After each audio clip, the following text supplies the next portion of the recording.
Level 1. The wrong reason. You start a YouTube channel because you saw someone else making money from one. That is the entire reason. Not because you have something to say, not because you discovered a perspective the world is missing, not because you found something you love enough to make videos about for 2 years before anyone watches. You saw a number, someone else's number, their subscriber count, their view count, the income figure in a thumbnail with their mouth open and their eyes wide. You saw the number and you thought, I could do that. This is the wrong reason. You do not know it is the wrong reason yet. You will understand it is the wrong reason in about 18 months when you finally meet people who have the right reason, and the difference between them and you will be visible and uncomfortable and educational in ways nothing else could have been. But right now, you don't know any of that. Right now, you have a phone, a ring light from Amazon, a channel name you picked at midnight and changed twice before settling on something that sounds vague enough to be flexible and specific enough to seem intentional. It is neither. Your first video takes 3 days to make and gets 41 views. 20 of them are you. The other 21 are a mix of your cousin, a friend from university who doesn't watch to the end, and algorithm test traffic that disappears in 48 hours. You study the analytics with the confusion of someone reading a document in a language they don't speak. Words like impression click-through rate and average view duration and audience retention appear beneath the numbers, and you don't know what any of them mean yet, so you ignore them and make another video. The second video gets 23 views. It performs worse than the first. This should tell you something about the direction you're heading, but it doesn't because you're not yet operating as someone who studies failure. You're operating as someone who expects success to arrive on a timeline disconnected from what you've actually built. You spend 3 months making videos about whatever occurs to you, whenever you feel like it, with no defined audience, no consistent upload schedule, no thumbnail strategy, no understanding of what the algorithm rewards or why it rewards it. You are treating YouTube like a hobby and expecting it to perform like a business. The channel reflects this exactly. 16 videos spread across 12 different topics, 4,000 total views accumulated across 3 months of inconsistent effort, 11 subscribers, 2 of whom are accounts you created yourself. No viewer who lands on your channel can determine what it is about. More critically, you cannot determine what it is about either, and you are the one who runs it. You watch YouTube videos about how to grow on YouTube. You take notes. You learn the vocabulary. You make a plan. The plan is logical and researched and based on what has demonstrably worked for other creators. You are about to learn that knowing what works and doing what works are 2 completely different skills, and the distance between them is measured not in weeks, but in years of specific, honest, unglamorous effort that nobody posts a screenshot of. Level 2. The shortcut. 4 months in, you find what you believe is the shortcut. Someone in a creator forum posts about a growth method. It involves targeting a specific content category that the algorithm is currently amplifying, jumping on a trend before it peaks, and using a title structure that is outperforming across multiple channels in adjacent niches. You study it for 2 days. You implement it. You make the trend video. You build the thumbnail with the red arrows and the exaggerated expression. Even though the expression is not yours, it is the face you make when you practice being surprised in front of the camera. You post it on a Tuesday at 2 in the afternoon because you read that Tuesday afternoons get favorable algorithm treatment. The video gets 14,000 views in 72 hours. You have never seen a number like that on your channel. You refresh the analytics every 20 minutes. The subscriber count moves in real time. You gain 460 subscribers in 3 days. You tell everyone. You screenshot the dashboard. You post it to the creator forum as evidence that the method works. The euphoria is specific to someone who has never experienced sustainable growth, because sustainable growth feels like a gradual warming, and this feels like a fire. The problem with fires is that they require constant fuel. The fire goes out in 8 days. The 460 new subscribers are doing nothing. They watched the trend video because it was a trend video. They are not your audience. They are people the algorithm served one piece of content to because that content matched a signal they had already given the algorithm. And now that the algorithm has served it, the transaction is complete. Your next video gets 63 views with 460 new subscribers. Your click-through rate on the subsequent upload is 1.2%. You had a stronger click-through rate before the trend video with a fraction of the subscribers, because those earlier subscribers were at least nominally interested in what you were making. The new audience has actively damaged your channel's metric profile because 460 people who subscribed for something you are not is 460 signals telling the algorithm that your channel does not deliver what your page promises. You do not process this correctly. You do not sit with the data and understand what it is communicating. You try to make another trend video instead, and another after that. You spend 6 weeks pursuing the algorithm's current preferences the way you might chase a train that left the station before you arrived. Every video you make is approximately 1 week behind what is actually performing well. The window for trend content is narrow, and you are always entering it from the wrong side. Your channel becomes a collection of contradictions. Finance videos beside fitness videos, beside reaction content, beside tutorials for things you understand only partially. No consistent audience can form around content with no consistent identity. And you are producing content with no consistent identity because the shortcut you found was not a shortcut to a destination. It was a shortcut to nowhere in particular, executed at speed. Level 3. The grind. You decide the answer is volume. You have absorbed enough creator advice to know that consistency matters, and you have interpreted consistency as frequency. And you have committed to posting every single day for 30 days, not because you have 30 days of valuable content prepared and ready, because you read that daily posting forces the algorithm into a relationship with your channel, and that certain creators broke through specifically because they went daily for a sustained period. What you did not read carefully enough was the part about those creators having a defined niche, a genuine audience, and years of production experience before they attempted the daily schedule. You have none of those things. You post daily anyway. Day 3 is the first video you filmed that you do not believe in while you were filming it. You can feel it happening. The topic is thin. You chose it because it was on the content calendar, and the content calendar said Day 3 is this topic. You spend 4 hours editing something that should have been scrapped in the first 30 minutes of filming. You post it because the commitment was every day, and Day 3 is today. The video gets 38 views. The average view duration is 51 seconds on a 6-minute video. Someone in the comments writes that they could tell you were not really there. They are correct. You were not there. You were producing content on a schedule that has no relationship to the rate at which you can generate ideas worth making content about.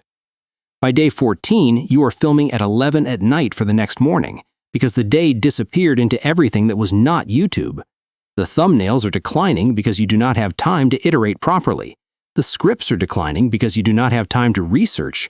The editing is declining because the footage requires more fixing than you can do on a daily timeline. You are posting every single day and your channel is measurably deteriorating with each upload. These two things are not a coincidence.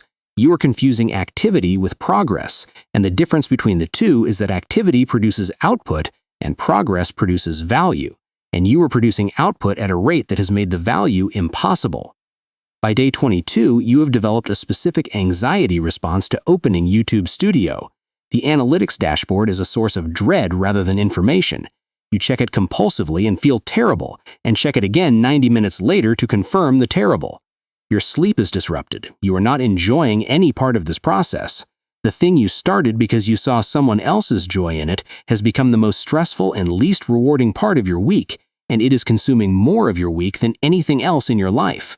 You finished the 30 days because you committed to finishing the 30 days, and you have 62 new subscribers from 30 videos and a channel that the algorithm now understands as unreliable and inconsistent because the signals you fed it for a month were confused and contradictory and declining in quality. You sit with the analytics for a long time after day 30. You look at the audience retention curves on the final week of videos, and you see the drop-off happening earlier and earlier, viewers leaving in the first 20 seconds because the first 20 seconds is no longer earning the next 20 seconds. You have trained the algorithm with bad data, and the algorithm has learned accordingly. Level 4. The implosion. The implosion does not arrive as a single catastrophic event. It arrives as a sequence of small decisions made by someone who is exhausted, undisciplined, and has begun confusing attention with validation.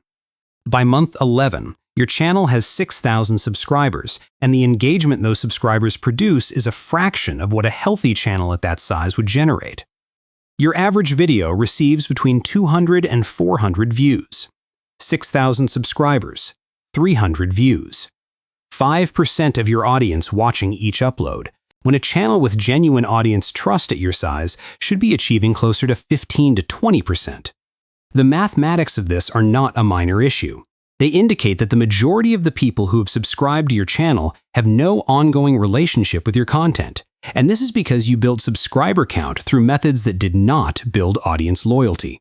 A creator in your adjacent space with a significantly larger audience posts something you find objectionable, not something genuinely dangerous or harmful, something you disagree with. You make a response video, not a careful, researched, considered response, a fast one written in 2 hours, leaning into the conflict because you can feel that conflict generates a particular type of engagement that your regular content does not. The video gets 4,000 views in 48 hours. 4,000. The comments are active and loud. People are tagging the creator you responded to. The algorithm is amplifying the heat of the exchange. You feel the attention arrive like a physical thing, and you mistake it for evidence that you have finally found your lane. You make another response video the following week, and another. You were not a commentary channel. You are building one by accident out of desperation and short-term thinking. The commentary videos are performing, and the other videos are not, and 14 months of chronic underperformance have put you in the psychological state of someone who will follow any stimulus that breaks the pattern, regardless of where it leads. You produce 5 commentary and drama-adjacent videos across 6 weeks. Each performs better than anything in your back catalog. Your subscriber count increases by 800. You are growing. What you are growing into, you have not interrogated carefully. The community you engaged with notices. Their audience is larger than yours by a factor of 20. When their viewers find your channel, they arrive not as potential subscribers, but as participants in a conflict.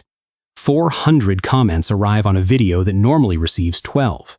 The majority are not positive. You have stepped into an ecosystem with established rules, long institutional memory, and a community that is specifically motivated to respond to what they perceive as provocation. 2 creators with combined audiences substantially larger than yours discuss your channel in their content. The traffic they send converts at essentially 0. It does not produce subscribers, it produces noise. Your comment section is unmanageable for 3 weeks. You disable comments on the drama videos, then on all videos. The channel goes quiet. You go quiet with it. You do not post for 5 weeks. The audience you had, which was already barely engaged, begins its natural attrition in silence. When you open YouTube Studio after 5 weeks, the numbers are lower than when you stopped posting, and the thing that catches you is not the numbers themselves, but the complete absence of anyone who noticed. Level 5. The truth. The 5 weeks become 7. 7 weeks of no posting, no planning documents, no checking what other creators are doing. You still open YouTube Studio sometimes out of muscle memory, the way you might reach for a phone in a room with no signal. 6,800 subscribers. Most videos below 300 views. Watch time declining weekly even without new uploads, as the algorithm quietly removes your channel from recommendation queues it briefly included you in. You are not being punished, you are simply being ignored, which is what the algorithm does to channels that have given it no consistent reason to do otherwise. In the 7th week, you watch a video made by a creator you have followed since before you started your own channel. This person has been posting for 4 years. The channel has 400,000 subscribers in a specific niche. Every video the same format, the same quality standard, the same type of person in the comments who has been watching for years and refers to previous videos by name. The creator is not famous. They have never had a trend video or a drama spike. They are just consistently valuable to a specific group of people who came for that specific value and stayed because the value never stopped arriving. You watch the video and then watch 3 more on the channel, and you understand something you should have understood before you started. This person is not grinding. They are not chasing. They are not optimizing for metrics that have no relationship to the person on the other side of the screen. They are making things they believe in for people who came specifically because of those things, and the channel is a reflection of that relationship. And the relationship is healthy because both sides of it are getting something real. You make a list, not a content calendar, a list of the things you actually know, the things you could talk about for an hour with no script and still have more to say, the things people in your real life ask you about because you have genuine knowledge of them. The list is shorter than you would like, but it is honest.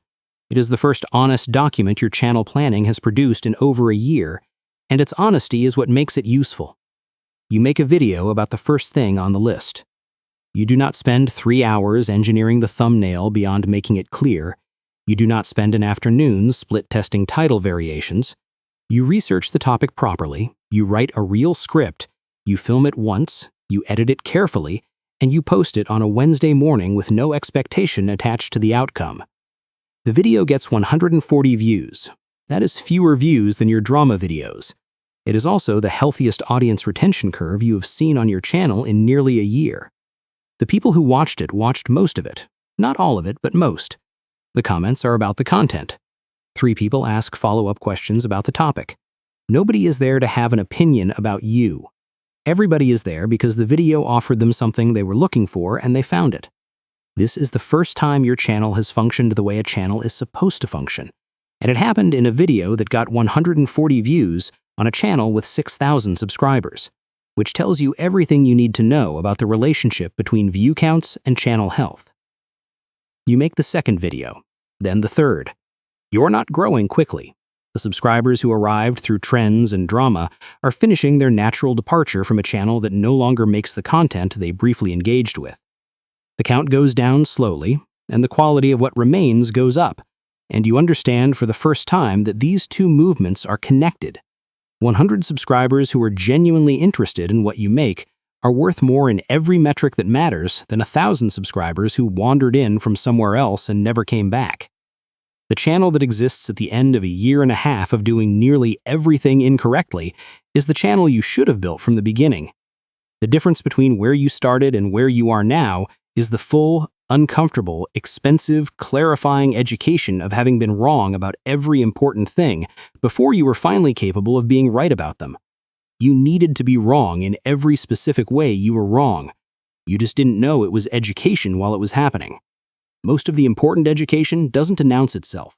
It arrives disguised as failure, and you only recognize it as education once you're on the other side.